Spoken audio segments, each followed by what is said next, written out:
Well, time is running out for debt-ridden and cash-strapped Jet Airways. Existing investor Etihad has offered a bailout package but with conditions attached. First, Etihad has proposed to invest at 150 rupees per share, and that's a discount of about 55% per share at the current market price. Second, it wants market regulator SEBI to exempt it from preferential pricing and the open offer conditions. It also doesn't want to pledge additional shares to raise debt. Third, Etihad says that the debt to Naresh Goyal and related parties should not be converted to equity, and bankers should insist on a moratorium on the debt taken from Goyal. Further, Etihad wants Naresh Goyal's stake to be restricted to 22%.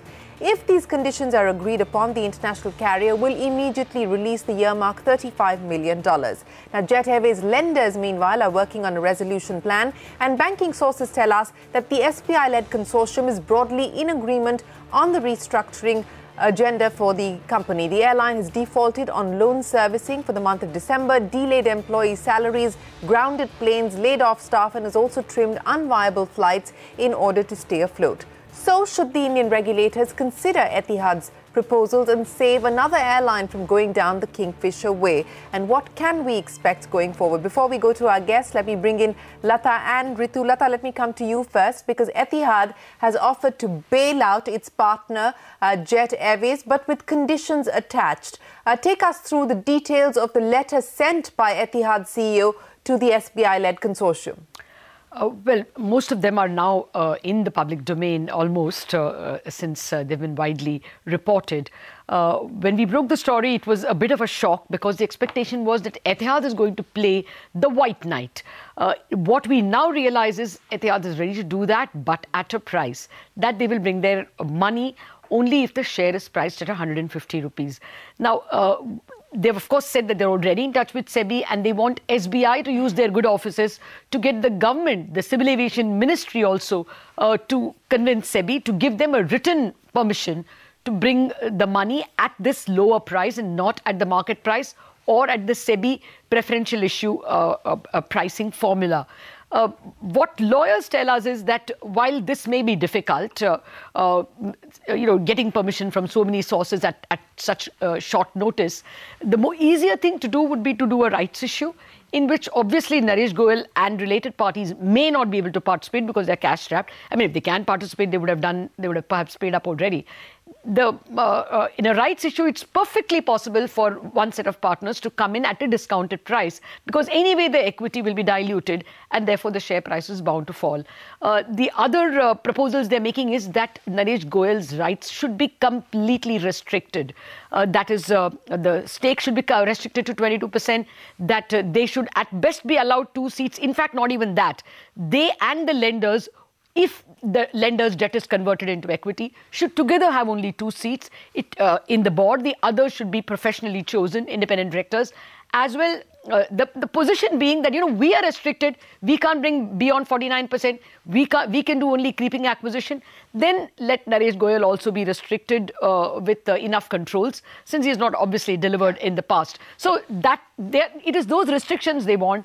And even as that was publicized, you got this public announcement, press release from Jet Airways, not quite agreeing to everything. It was a very, very clinical press release which merely said that there is a resolution plan which requires a change in equity and debt and change in board. So it does look like there is some objection to all their conditions from the Naresh Goyal side. Absolutely. In fact, that Jet Airways statement very clearly says that as part of the resolution plan, we are contemplating various options on the debt-equity mix, proportion of equity infusion by various stakeholders, and the consequent change in the composition of the company's board of directors. That is the statement officially released by Jet Airways. Let me go across to Ritu now. Ritu, what are banking sources telling you? There was a meeting of the lenders consortium today. Are they in agreement as far as the resolution plan is concerned? How are they reacting to the conditions and the caveats that Etihad has put on the table?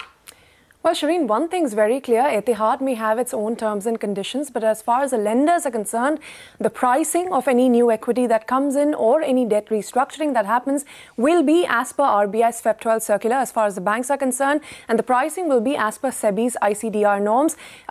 Indirectly, actually, the lenders did hint at the fact that 150 rupees per share or whatever Etihad is saying is not something that the lenders are willing to be dictated by. It'll be as per the fair pricing formula if any fresh equity has to come in at all. What is also very clear is that the restructuring will only be done once there is some skin in the game from the promoters, which means they do want fresh equity to come in, whether it comes from Etihad, whether it comes from Naresh Goyal, which seems unlikely at this point of time, or a third party for that matter. But that is what is on the table. Also, we're given to understand that as part of the restructuring plan, which the lenders are in agreement with, about 800 to 1,000 crores of that total 8,200 crore debt will be converted into equity by the lenders, which means the SBI-led consortium will hold, some stake in the airline post this conversion. Also, we're given to understand Etihad has been asking that Naresh Goyal not have majority control. That is also a condition that was put forward by the bankers. And now we're given to understand that Naresh Goyal is in agreement with these terms, where he's okay with his stake falling from 51% to below 25%. This is the most recent update we've been able to get from the lenders.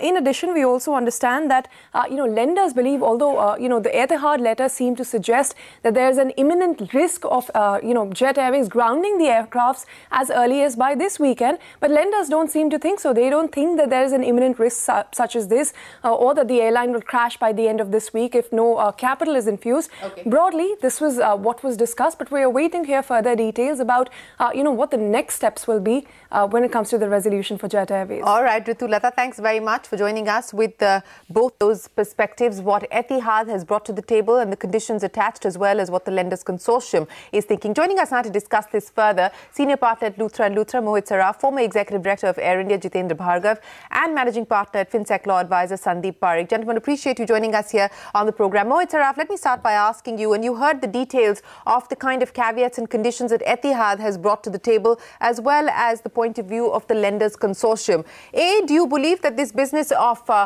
preferential pricing, the exemption from the ICDR regulations that Etihad is seeking, will fly at all? And is the rights issue then the way out of that? Yes.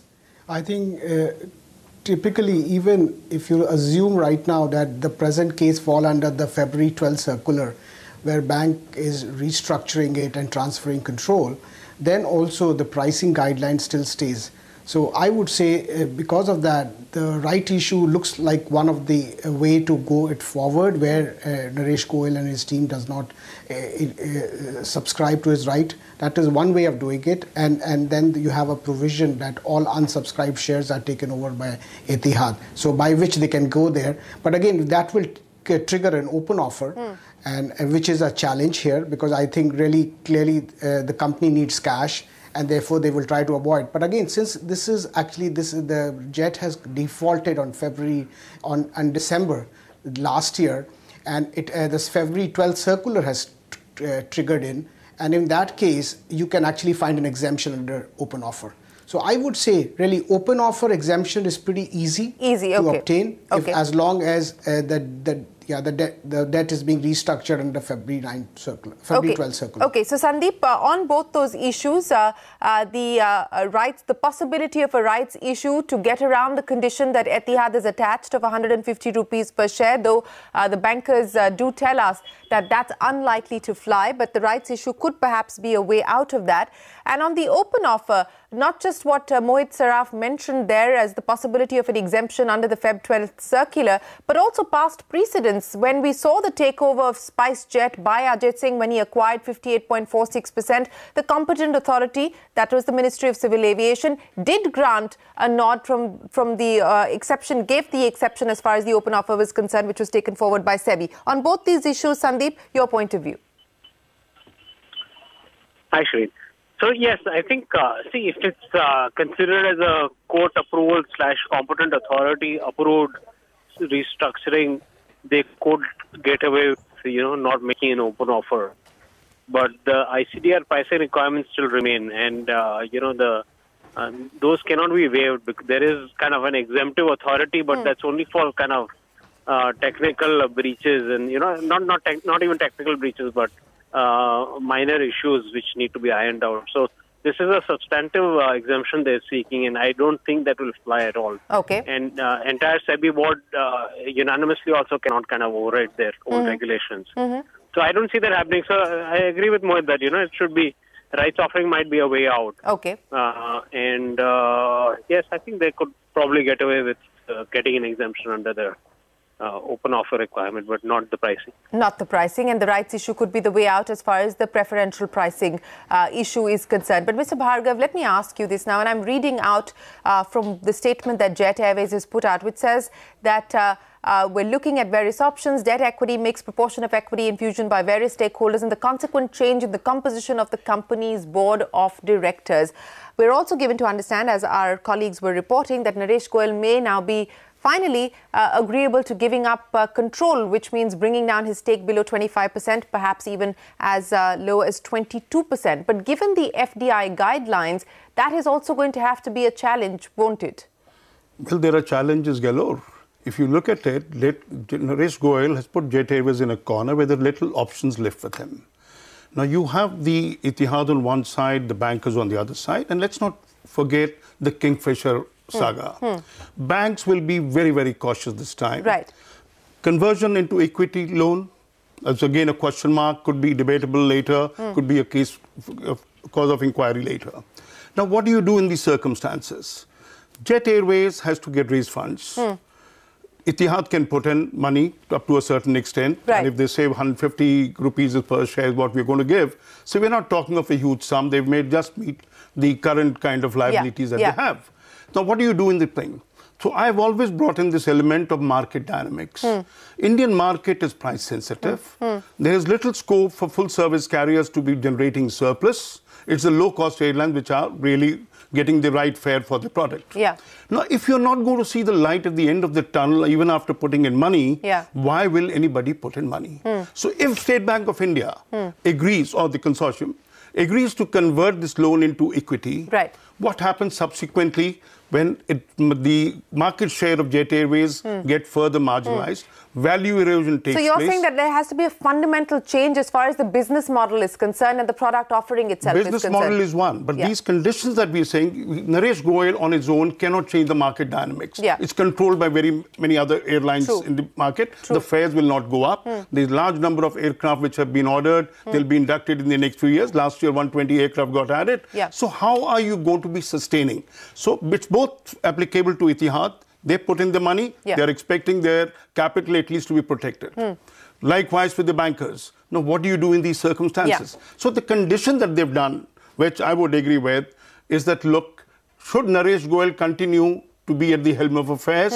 The answer is no. He's nurtured the airline. There is a natural reluctance in a person who's nurtured for 25 years to give up control. But the fact is, either he sacrifices interest or he sacrifices Jet Airways. So Jet Airways should be there from the country's perspective. We can't have another airline going under so soon after Kingfisher and very many small airlines in the process. So there is something that needs to be done. Now, government coming in and expecting. I don't expect NDA government so close to the elections to do phone banking, as Prime Minister Modi said once, to say, look, State Bank, take a lenient view and do this, and then face the consequences if there's a government change. So people will be extra circumspect as far as these things are concerned. But the fact is, we must blame Naresh Goyal and Jet Airways, board included. 6 months ago, they made a public pronouncement that we are going to be cutting down or delaying salary payment to pilots, engineers and highly paid management staff. Why did they roll it back? They knew the crisis is on hand. They should have been taking. So I am not reading in today's statement issued that we are going to get into cost control and other things, because most of the cost control measures have already been implemented. Food, denial of lounge facilities for the premium passengers, etc. Everything has been done. So where are they going to look for? The future looks bleak. Something needs to be done. We don't want Jet Airways to go down under. But what are the options? I think they're very, very limited options at the moment. Okay, Mohit Saraf, let me come to you now with that question that, as Mr. Bhargav pointed out, this might end up being a temporary bailout if certain other tough decisions that Jet Airways needs to take are not taken. But to your mind, sticking with the current resolution plan that is being worked out, what do you see as the big challenges? And also, from an FDI regulation perspective, what would the concerns be if Naresh Goyal's share were to fall below 25%? I think really under the FTI, Etihad can go up to 49%. Foreign ownership is allowed up to 100%. But again, if you look at the FEMA circular, it says that the substantial control and ownership should stay with Indian citizen. And I think that's a big challenge, because I think even if Naresh Goyal sells 26% shares, so he comes back down from 51 to 25%, 26% who's going to buy? If it is an Indian, easy. But if it is a foreign private equity or somebody else, then the control issue will be important. And eventually, it can stay with Indian citizen. But really, the Indian citizen will be nominees of the shareholders who are foreign. So I would say there is a lot of changes which need to be thought through, particularly under the FTI circular. Let me ask you a hypothetical question. Let me ask you a hypothetical question. You know, in terms of a third party, one is hearing the possibility of a private equity global giant being on the table. Talks have not really moved or progressed, but that could be an option. Now, will that run foul as well of the FDI regulation, where substantial ownership and control has to rest with an Indian promoter?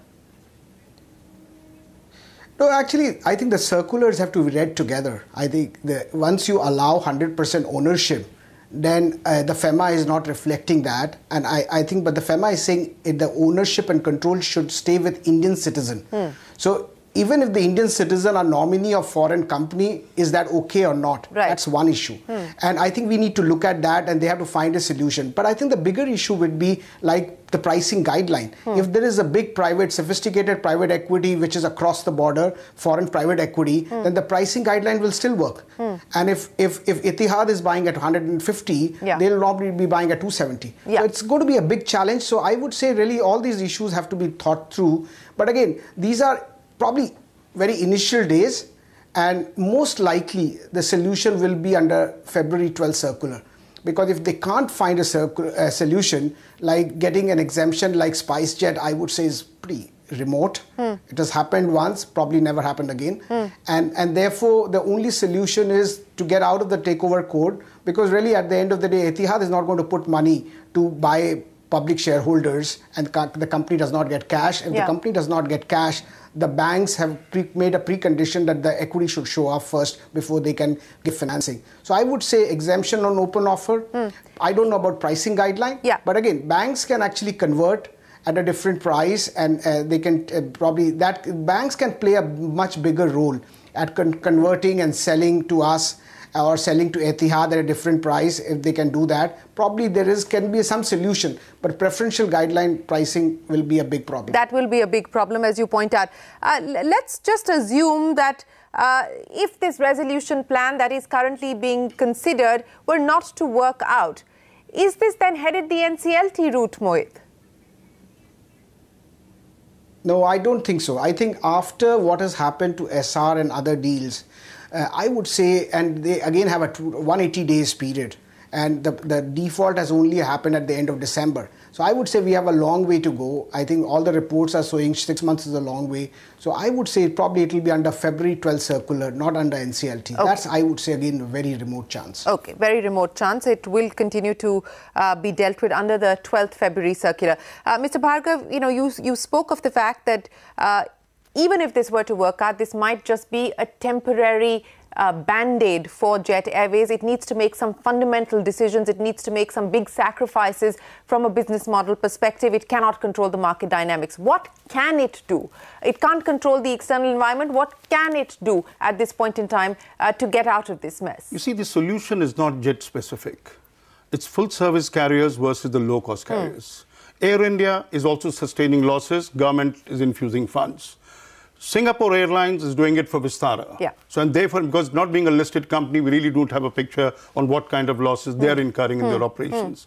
Now, if Jet Airways is to survive, Business model tweaking is one. You can't be in between a low-cost carrier and a full-service carrier by curtailing meal service, lounge facilities, or what are amenities known. Go along with the full-service carrier. Now, they have to look at the factors. In my opinion, they are at least a couple of years late. They should have taken decision earlier. They have allowed the problem to fester for far too long. And only when you have defaulted, your value erosion has taken place, your respect, I would say, in the eyes of the lenders, etc., have all gone down. Now, what do you look in the circumstances? It's merely changing, moving Naresh Goyal out. I don't think is the thing. Is not the answer. Though the reality is that he has, in spite of a professional management, so-called, the board, etc., it's been a one-man show. Now, then naturally, you can't be giving him the freedom to manage once you say, okay, fund infusion has taken place, we have given another fresh lease of life, and therefore he can continue. So that condition I would accept, and I'm sure Naresh Goyal would equally accept it in the interest of the airline.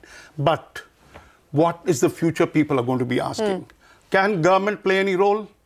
Well, I would imagine the government needs to play a role, not for Jet Airways, but for this industry. We are seeing a situation, I mean, we had a situation where Kingfisher has gone under. You had a situation where SpiceJet did go under, but then you had Ajay Singh coming in, taking over from the Marans. There is a problem with the dynamics that govern the aviation sector in India. You see, but how can you change the psyche of the Indian population? No, it's not a price-sensitive market. No, but when we're talking about taxes, there are three aspects. When we talk about taxes. Look, what we normally do is put the ball in government's court and say government need to do something. I don't intend saying that. Let me give you two further aspects here. One is the airlines have been on a suicidal course.